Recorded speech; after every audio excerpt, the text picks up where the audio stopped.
Today I'm going to be reviewing the Sennelier La Petite Aquarelle and showing you exactly how I did this with them.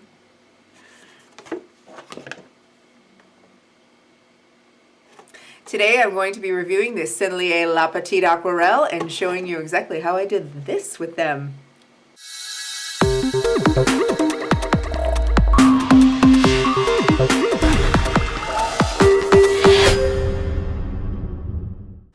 Hey everyone, it's Jane. Thank you for joining me today at Southpaw Creative Arts. Welcome to another episode. So today I'm going to be reviewing the Sennelier La Petite Aquarelle student line that they have. And actually it's overall, I'm going to say this right off the bat, it's probably one of the most impressive academic watercolors I've ever tried out. We'll make sure we don't have any shadow here. So it comes in 12 or 24 and a half. They are renowned for their honey-based watercolors, which provide a very beautiful luminance and brilliance to the colors. In fact, Sennelier has become my favorite watercolor probably so far, with the exception of, I like other brands as well for different reasons. But as far as like everyday watercoloring and my finished products, I've definitely gravitated towards Sennelier. They are made in France, and they also have La Aquarelle line, which they have light fast ratings on the back, and this one has light fast ratings as well, which I'll get into. But what I'm going to do for you in this video is to give you a comprehensive review and do a little bit of a comparison on some of the colors that I have in the artist grade line versus the La Petite Aquarelle line, so that you can see the difference in between them. And I'm also going to be showing you my finished product of Luna Lovegood, and for those of you who are Harry Potter fans, it's Luna Lovegood with her lion hat, and you're going to see me do a speed paint of that, and I'm going to do a voiceover and tell you about my experience with these watercolors. Without further ado, here we go. So here's the box that it comes in, and it has all the nice little light fast ratings right there on the side and the color names and numbers. So that's pretty cool. On the 24 of the Aquarelle in the artist form, it actually has a little strip where it's a little transparent strip, and I'll show you what the only thing I have to compare it to is the De La Rowney Aquafine, where, of course it's not going to work now, where it goes like this. And that's what they do for the artist grade. So what we have here instead is that we don't have the color names or numbers like in a strip above, but they are on the side of the box, and I recommend either using a color chart, keeping the box on you so that you know what you're working with. And as you can see, it opens up, has a nice big palette. However, it is designed for travel, and what I do like about this is that it has this nice little strap here on the back, so you just slide your hand in, unless you have a big ring like me, and then you kind of have to work like that, you know. So you have to cuss a little bit, and then, whoo, there you go. Nice, you're ready for plein air. Then there's this nice little mixing area too, or, you know, whatever you want to do. If you got extra watercolor tubes and you want to squirt some in there, that's fine too. I do like the fact that this is here. You can put a brush in there, or it's big enough to hold half pans, your own little half pans. You could have a whole row in there and glue them in there if you want. So that's pretty cool. I obviously used it as a mixing palette area because that's how I do it sometimes. So, yeah, sorry, it's not so glamorous and clean right now, but that is what it is. I had actually gotten this from Jerry's Autorama, and unfortunately, and this is not Jerry's fault, this is, it was around Christmas time, and the UPS guys were not being very cautious about the packaging, and it got tossed around, and because of the fact that it's a plastic box, I opened it up and I was like, oh, it was all dramatic and everything. So, but then these little parts popped off, and that little part popped off, so it kind of just does that.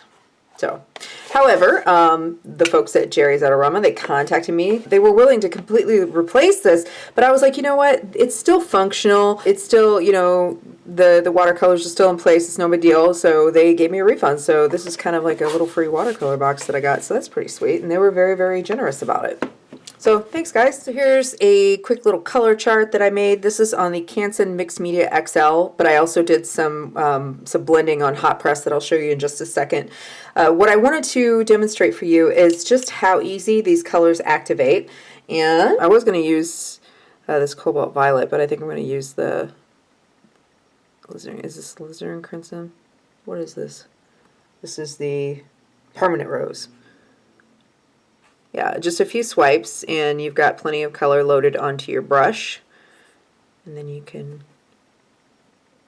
see how easy it's activated. So it is highly pigmented for the most part, and I did notice some differences after I did a comparison test, and I'll show you that in just a moment. I have to say right off the bat, these are by far, as far as academic watercolors go, in comparison to like Winsor and Newton, the Cotmans that I've worked with, they are more pigmented in my opinion, and I don't have the Cotman set. My friend had it, I worked with it a couple times, but these are far more pigmented than those, I think. I think they're brighter than the Cotmans. I really do love the selection of colors. I will say that the cobalt blue hue, which is this little guy right here, not so impressive. I was actually hoping for something a lot deeper because, according to the box, it's supposed to look something like that right there. And it's a little bit brighter on the box, a little bit deeper on the box. So I wasn't too impressed with that. There are a couple colors I was kind of like, you know, could be a little bit more pigmented, but that being one of them, the other one being Payne's Gray could be a little bit deeper, slightly deeper, and you'll see how just different it is between the La Aquarelle and then this line in just a moment. But you know what, for the price that you can get for these and the quality that you get, I really think for the value to dollar ratio, you really get a great deal, because I believe this particular set is, I got it on sale at Jerry's Artorama for $21 plus $6 shipping, and on Amazon I believe right now it's somewhere between $25 to $28. So I mean, you really can't beat that price. I mean, for what you get, you know, and it's a nice little travel kit, a little bit larger than most travel kits, but it's still, you're still able to take it with you. And I'm going to show you something real quick. I'm going to swap out here. Here's how they blend. So they do blend very well. In fact, some of the water ran into the other colors, but you know, it's a nice bright palette. After I did a little comparison test, this is this left column here on these. That is the artist grade, and the right column is the La Petite. So if you look real close, now I goofed up because I thought that I had the raw sienna in, I guess I thought that this palette had raw sienna, but it doesn't. It does have a lot of the flesh tones and the earth tones, but it didn't have raw sienna. So this was a mixture of yellow ochre, raw umber, and burnt sienna. So I was able to emulate that. So you can see a little bit of a difference there. Burnt umber straight out of the tube from the artist grade line, a little bit more pigmented. The ultramarine, now this is a little slightly unfair because this one and the artist grade is the French ultramarine, so it's a series 2. It's a little bit more pigmented, so I really didn't have an apples to apples comparison, but it is pretty close. However, this is a little bit deeper, so I don't know, what you can take for what you will. Olive green. It actually looks like the La Petite is a little bit slightly greener and a little bit more pigmented. I did see quite a bit of difference in the primary yellow. It looks like this one is far more brighter, and it did feel different, a lot more pigmented than this one. I believe this was after I put down two layers of yellow. This one looks a little bit more, it looks like it has a slightly less pigment. This one looks like it's just a tad bit brighter, a little bit more on the sunshine spectrum. This reminds me of sunflowers, but yeah, there's a little bit of a difference there. Burnt sienna, you can tell a difference in the pigment. Artist grade is, you know, slightly more pigmented and deeper. Now Payne's Gray, that's what really like blew my mind, because I love Payne's Gray for darkening colors and deepening them, kind of like a neutral tint if I don't have neutral tint, and neutral tint, sorry. So Payne's Gray on the artist side, obviously more pigmented, darker. This one's a little bit more of a medium gray in my opinion for the student line. Venetian red, it's close, but there is slightly different, a little bit of difference. You know, overall, yeah, there's a difference. And I've worked with Sennelier before, the artist line, and I thought that there wasn't that much of a difference in the feel of it. But I honestly, after doing this comparison chart, I'm pretty sure that it felt like the La Petite felt like it didn't have the honey base to it after doing this. However, there was just might be less of a honey base to it, because there's something about that honey that makes it so smooth whenever you put that application down that there's a very distinct feeling to it, and I learned that. So I would really like to know exactly what's going on with that. Let's see here. The biggest comparison side by side color to artist grade was the phthalo turquoise. I'm not really sure what's going on with that, but this looks more of a turquoise to me, and this is the artist grade turquoise. This is what it looks like. And then the phthalo turquoise on the box is that right there. So as you can see, there's quite a bit of difference to me. The phthalo turquoise in the La Petite looks a little bit more like a cerulean or a cyan blue. In fact, and this is, I wrote primary blue with a question mark here because I'm not really sure. To me, that's not really primary blue. This has got more of a slightly more turquoise feel, in my opinion. Looking at their light fast ratings, there's quite a few that are light fast with ASTM 1. Really, the only ones, most of these, it looks like most of these here on the bottom row are ASTM Light Fast 1, which is a great rating to have, excellent.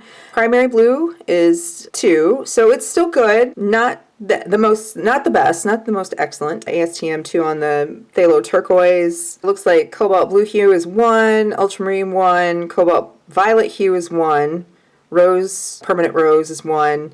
Here's something that I am kind of wondering about. I tried to look up a definition for it, and I'm not really sure if this is something just strictly with this company, but if it means no rating with the NR, I'm assuming that means no rating for these four, which is the Sennelier yellow, orange, Sennelier orange, and the primary red. That doesn't necessarily mean that they're not light fast, it just means that they haven't been tested. ASTM 3 on the primary yellow, it has a risk of fading faster in sunlight over the course of time, but it still has light fast rating to it. ASTM 1 on the lemon yellow, and titanium white. I did put a swatch of the white and the ivory black. I don't typically use white watercolor because it just ends up looking milky on top of other colors and mixing them with other colors, unless I'm trying to get a pink going on. So that's that. Overall, I really enjoy using these. I do believe I will be investing in the pans at some point, but for now I have all these I have a growing collection of the tubes.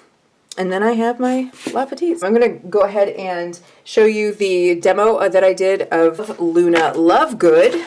I had started painting her face, and then I thought to myself, you know what, this lion hat is so majestic and it's so epic that I kind of had to go ahead and record myself doing this. So thank you for watching. Enjoy the demo, and I hope that you guys have a great creative week. Well, hello there, and welcome to the voiceover.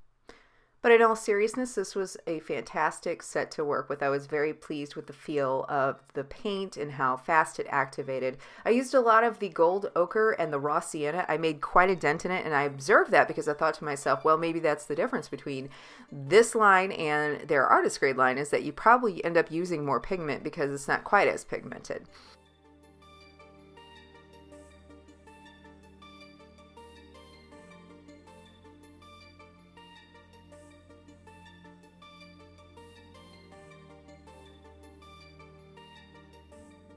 I actually used a combination of different tones for the shadows because I don't typically use black for shadows unless it's absolutely necessary and at the very, very end. So I used a combination of, I believe it was the purple, and I mixed in a little bit of Daniel Smith Shadow Violet for some of the deeper tones and in her shirt. For the darker areas around the eyes where the fabric met the eyeball, I used a Payne's Gray.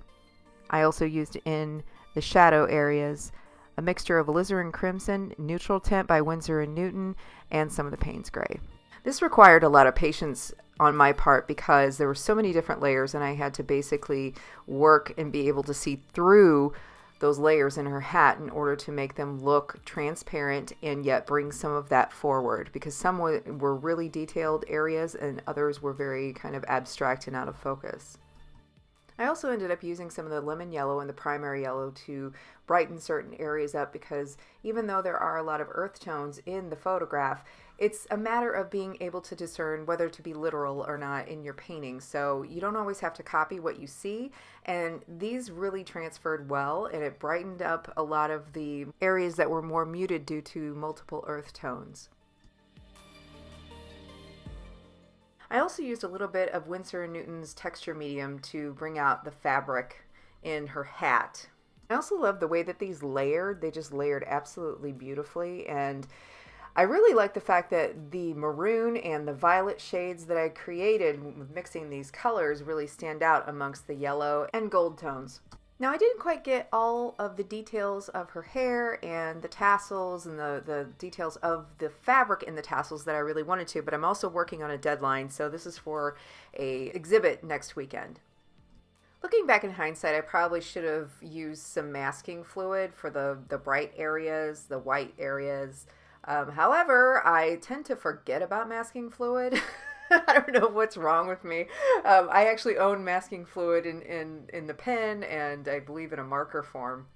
One of my favorite ways to blend with watercolor, just FYI, is I like to let that first underpainting layer kind of dry and just leave it somewhat dry, and then go back in with a filbert brush and just moisten the tip. I know I use the word moist, but just moisten the tip and then kind of scrub those edges out so that it's not quite as apparent where the edges of the watercolor end. This is especially helpful whenever you're doing portraits, in my opinion, unless you want those hard edges on your different layers. That's the great thing about watercolor, is that there's really no wrong way to do it. You just kind of do it your own way. You can leave it loose or you can tighten it up, and they both look fabulous and whimsical. So I absolutely recommend this set of watercolors, especially if you don't want to spend all of your money on a really expensive set of Sennelier watercolors that are artist grade, and you just kind of want to break yourself in and make sure that you like this brand. It's not quite the genuine representation of the extent that this particular line of watercolors can do, so I do recommend getting a couple open stock artist grade La Aquarelle tubes maybe to kind of see the difference in this line and that line. So thank you for joining me today, everybody who has subscribed recently and those who subscribed from the very beginning. I truly, truly appreciate it. Please like, comment, subscribe, share with your friends, do all that good jazz. Stick around for some goofy bloopers here in a moment, and paint, draw, and open that third eye.